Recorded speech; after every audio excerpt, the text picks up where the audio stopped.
ആയില്ലയോ? ചോറായില്ല, അവിടെ കറിയൊക്കെ കുറവാട്ടോ. പിന്നെ മക്കളെ ഇന്ന് കറിയൊന്നും കുറവാട്ടോ. ഇതേ വറ്റ വേളാവറ്റാന്ന് പറയും കേട്ടോ.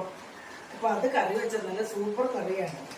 പിന്നെ അവിടെ വെജിറ്റബിൾ എല്ലാം കൊടുത്തൊരു അവിയലും വെച്ചല്ല, വേറെ കറിയൊന്നും ഒന്നും വെച്ചില്ല കേട്ടോ. ഇന്ന് ശരീരമായിട്ടൊക്കെ വയ്യായിരുന്നു. ഇതാ അപ്പം ഞാനേ കറി എല്ലാം ഈ പാത്രത്തിലോട്ടൊക്കെ വിളമ്പട്ടെ. ഇവിടെ എല്ലാവർക്കും ഇങ്ങനെ വിളമ്പുന്നതായി ഇഷ്ടം. ആവശ്യത്തിന് എടുത്ത് കഴിക്കാമല്ലോ നമ്മൾ. പിന്നെ എല്ലാം കൂടെ കുറച്ച് പാത്രത്തിലൊക്കെ വിളമ്പി പിന്നെ അത് ആദ്യം വരും.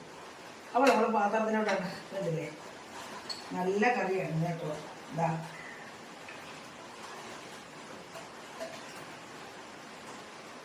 പാറുവിന് പനിയാണ്.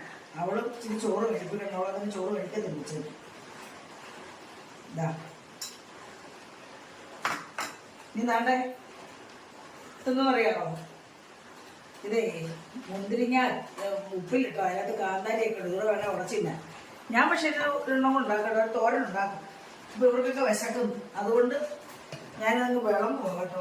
അപ്പം എനിക്ക് ബീൻസ് തോരൻ ഉണ്ടാക്കണം. ഇതിപ്പോൾ ഫാദറിന് ചോറ് വിളമ്പോ നേരത്തെ ചോറാണ്. പക്ഷേ ഈ ഫാദർ എന്ന് പറയുന്നതേ അമ്മയുടെ ഭർത്താവാണ്. പുള്ളിക്കൊന്നും ക്യാമറയുടെ മുന്നിൽ വരാൻ താല്പര്യമില്ല.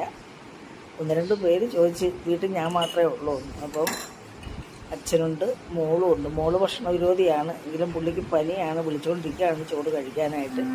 ഞാൻ ബീൻസ് തോരൻ വെച്ചുകൊണ്ടിരിക്കുകയാണ്. എനിക്ക് ഈ മീനിനോടൊന്നും വലിയ താല്പര്യമില്ല കേട്ടോ. അപ്പം ശരി മക്കളെ, ഇഷ്ടപ്പെട്ടോ?